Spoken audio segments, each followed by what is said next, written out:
بسم اللہ الرحمن الرحیم۔ السلام علیکم۔ سلمان حیدر، دعا ہے پروردگار سے کہ اس نے آپ کو اور آپ کے اہل خانہ کو اپنی حفظ و امان میں رکھا ہوا۔ عمران خان صاحب کا پارا تھوڑا ہائی ہے جی، اور کے پی کے سے خطرناک قسم کا، بلکہ بہت ہی خطرناک قسم کا لانگ مارچ ہے جس کی خبر ہے میرے پاس پہلے تھی، مزید کچھ کنفرم ہوئی ہے، اور گنڈا پور صاحب کو یہ اہم ترین ٹاسک دیا گیا ہے اور اس کے آثار ابھی سے نظر بھی آ رہے ہیں۔ حماد اظہر جو کے پی کے میں تھے، وہ اچانک سے پنجاب سے نمودار ہوئے ہیں، اچھی خاصی تقریر کی، جلسہ کا ڈالا اور پھر جیسے غائب ہوئے۔ اس کا کیا مطلب ہے جی؟ پنجاب میں لاہور کے بالکل ساتھ، جی ہاں، وہاں نظر آئے جی۔ اور مریم نواز صاحبہ کا جی میڈیا بائیکاٹ ہو گیا، اور یہ کوئی اور نہیں، گرینڈ صحافتی تحریک کے اعلان کے بعد یہ ساتھ ہوا ہے۔ اب کیا ہوگا؟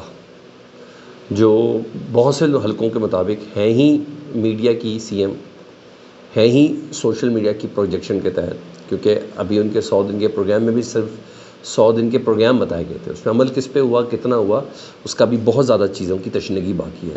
لیکن بہرحال یہ بڑی بات ہے، اس کی خبر کی بھی ڈیٹیل میں آپ کے سامنے رکھتا ہوں۔ مکمل ویڈیو دیکھیں، چینل دیکھیں تو چینل سبسکرائب کر دیں تاکہ میرا اور آپ کا رابطہ رہے۔ پاکستان تحریک صاحب نے نا اب ہلکی ہلکی جسے کہتے ہیں ڈھولکی بجانا شروع کر دی ہے۔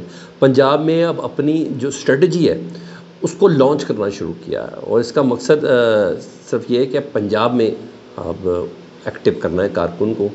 ایکٹیو تو پہلے بھی تھا، لیکن جس طریقے سے ظاہر بات ہے لیڈر لیس ایکٹیونیس تھی نا، تو لیڈر کا بیچ میں ہونا موجود بہت زیادہ ضروری ہے۔ تو پنجاب کی جتنی بھی قیادت، آپ کو پتہ سب کی سب جیل کے اندر ہے یا انڈر گراؤنڈ ہے، تو یہ والی پوزیشن تھی۔ حماد اظہر صاحب اچانک حافظ آباد میں ایک عدد کارنر میٹنگ تھی، کسان کانفرنس کہہ لیں، لیکن وہ دیکھتے دیکھتے جلسہ بن گیا۔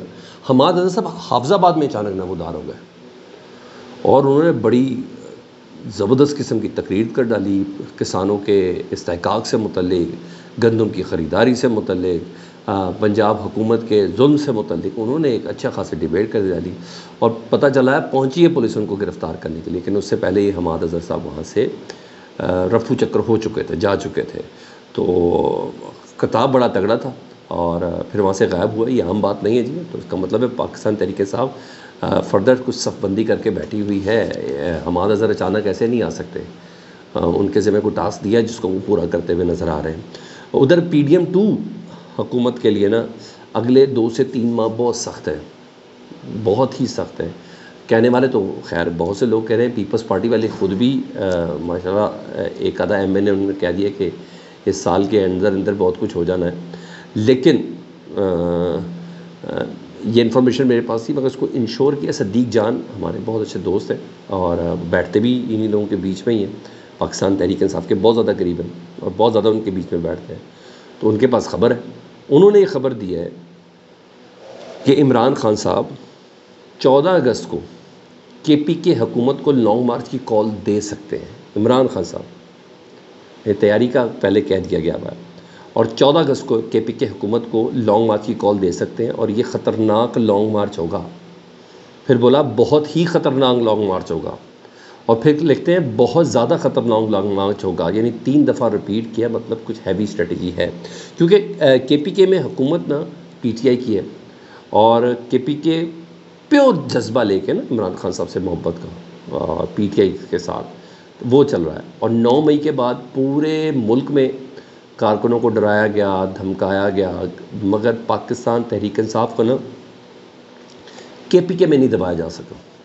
تو اس کے آثار اس خبر کے اگر اٹیچ کروں تو ہیں، اگر وہاں سے موومنٹ آئی نا، کسی قسم کی موومنٹ آئی تو یہ کیسی ہوگی اس کا آپ اندازہ لگا سکتے ہیں کہ پورے کا پورا صوبہ ایک بندہ، یعنی میں چند بندوں کی بات کر رہا ہوں، پورے کا پورا صوبہ اس طرح سے۔ تو لانگ مارچ کا آپ نے تھوڑا سا عکس دیکھ بھی لیا کل کے سوات میں گراسی گراؤنڈ کے اندر، جس طریقے سے وہاں کا منظر تھا، لوگ تھے، پھر تقاریر تھی، وہ بھی آپ نے سب دیکھ لی۔ تو علی امین گنڈا پور صاحب تو پہلے بھی بار بار کہہ چکے ہیں کہ اگر ہم اسلام آباد آئے تو پھر جھنڈا گاڑ کر ہی جائیں گے، خان کو آزاد کرا کے ہی جائیں گے، تو یہ سب ذہن سازی تو پہلے دن سے ہو رہی ہے۔ اور اگر گنڈا صاحب کی گفتگو کو اس لانگ مارچ کی بات سے، خبر سے اگر میں اٹیچ کروں نا، تو سوات میں گنڈا پور صاحب کی تقریر بہت خطرناک تھی، بہت ہی زیادہ خطرناک تھی، اور یہاں تک انہوں نے کہہ دیا کہ ہم پر فاٹا اور پاٹا کا اگر کسی نے ٹیکس لگایا نا تو کسی کا باپ بھی یہ ٹیکس نہیں لگا سکتا، اگر پھر بھی لگایا تو وہ آئے گا تو قدموں پر لیکن جائے گا کندھوں پر۔ یہاں یہ کوئی چھوٹے جملے نہیں ہے نا، انہیں کہ میں وقت کا وزیر اعلیٰ، کے پی کے کا وزیر اعلیٰ ہونے کی حیثیت سے کہہ رہا ہوں کہ جب تک میرے اندر خون باقی ہے کوئی یہ ٹیکس لگا نہیں سکتا. یعنی کسی قسم کے فردر ٹیکس سے متعلق کے پی کے حکومت نے اعلان بغاوت کر دیا ہے. ٹھیک ہے, چاہے ایس آئی ایف سی کا پلیٹ فارم ہو یا آپ یہ کہہ لیں آئی ایم ایف کی شرائط ہو, انہوں نے کہا ہم نے کوئی ٹیکس نہیں دینا. تو عوام کا جوش تو پھر سر بڑھایا جا رہا ہے. اور انہوں نے یہ بھی کہا جس دن ہم نکلیں گے اس دن اسلام آباد تو کیا آپ پاکستان میں بھی نہیں رہیں گے. 2 دن میں کشمیر والوں نے آپ کی ہوا نکال کر رکھ دی ہے. پختون نکل آیا تو تمہارا پتہ بھی نہیں چلنا. ہمیں صرف عمران خان کے اشارے کا انتظار ہے. آپ اس خبر کے ساتھ اس کو اٹیچ کریں تو آپ کو سمجھ آ جائے گا کہ آئندہ دنوں کی پاکستان تحریک انصاف کی حکمت عملی کیا ہے. اگر معاملات اس طریقے سے نہ ہوئے جس طریقے سے جان بوجھ کے طاقت کے ذریعے چیزوں کو سیٹل کرنے کی کوشش کی جا رہی ہے, اگر پیار سے نہ ہوئے تو پھر یہ ایک جیسے کہتے ہیں نا مومنٹم ڈیولپ ضرور ادھر ہوا ہوا. یہ تھی ادھر حد تک کہ عزت کا جو قانون ہے جو پنجاب میں پاس کیا گیا کل, پاکستان تحریک انصاف کے پاکستان پیپلز پارٹی کے ترجمان بھی ہمارے ساتھ موجود ہیں. کوئی بھی شخص, اور پنجاب کے پارلیمانی لیڈر بھی جاتے ہیں حسن مرتضیٰ صاحب, وہ بھی کوئی بھی شخص اس کو اون نہیں کر رہا. انہوں نے کہا جی ہمارے ساتھ دھوکہ ہو گیا, ہمارا گورنر گیا ہے, اس کی غیر موجودگی میں قائم مقام ہوا. چاہے خیر اس بات پہ کوئی یقین نہیں کر رہا, اور کیونکہ اتنی جلدی یقین کرنے والی بات بھی نہیں ہے. شاید انہیں صافی حضرات کو اتنا بے وقوف اور سادہ سمجھ لیے, کبھی بھی نہیں تھے. صافی حضرات ان کی نوک پلک درست کرنے والے ہیں, ان کے قدموں کو سیدھا کرنے والے ہیں. تو شاید انہوں نے سمجھا کہ یہ تشنگی رہ جائے گی, تو ہم کوئی بات کر کے شاید بات ختم ہو جائے گی. تو نہیں, ایسا نہیں ہے, کیونکہ میں نہیں سمجھتا پیپلز پارٹی کی نوڈنگ کے بغیر یہ بل اس طرح پاس ہو سکتا ہے. بہرحال اب یہ قانون تو پاس ہو گیا ہے. یعنی اب کسی کی میڈیکل رپورٹ بھی کسی کی ایما کے بغیر اگر آپ نے جاری کر دی نا تو وہ 30 لاکھ روپے کا جرمانہ آپ کو ہوگا. کسی سرکاری افسر کے اوپر آپ نے انگلی اٹھا لی, کسی وزیر پر تنقید آپ نے کر دی, تو سر آپ رگڑے میں آئیں گے. تو یہ قانون اس قسم کا ہے. تو بہت سے معاملات ظاہری بات ہے اب صحافی جو ہیں وہ تنگ ہو گئے, اس میں تو کوئی شک نہیں ہے. تو اب فیصلہ یہ ہوا ہے کہ قومی سطح پر, جی ہاں, صرف صوبے کی سطح پر یا شہر کی سطح پر نہیں, قومی سطح پر صحافیوں نے پنجاب حکومت کے خلاف تحریک چلانے کا فیصلہ کر لیا. جتنی بھی پاکستان کی صحافی تنظیمیں تھیں اور نیوز پیپرز ایسوسی ایشن اور نیوز چینلز ایسوسی ایشن اور اس کے علاوہ لاہور پریس کلب, ان سب نے یہ فیصلہ ہوا کہ ہم نے مل کر یہ تحریک چلائیں گے جی. اور تمام صحافتی تنظیموں کا لاہور میں یہ بڑا اجلاس ہوا تھا جس میں حد تک عزت قانون کے خلاف عدالتی فورم سمیت, ایک تو عدالت میں انہوں نے جانا ہی جانا ہے, چلے گئے ہیں, درخواست دے دی, اس پہ 2 اعتراض ذرا اس کو ذرا ختم انہوں نے کرنا ہے. عدالتی فورم سمیت ہر جگہ جد و جہد کرنے کا اعلان کیا گیا ہے.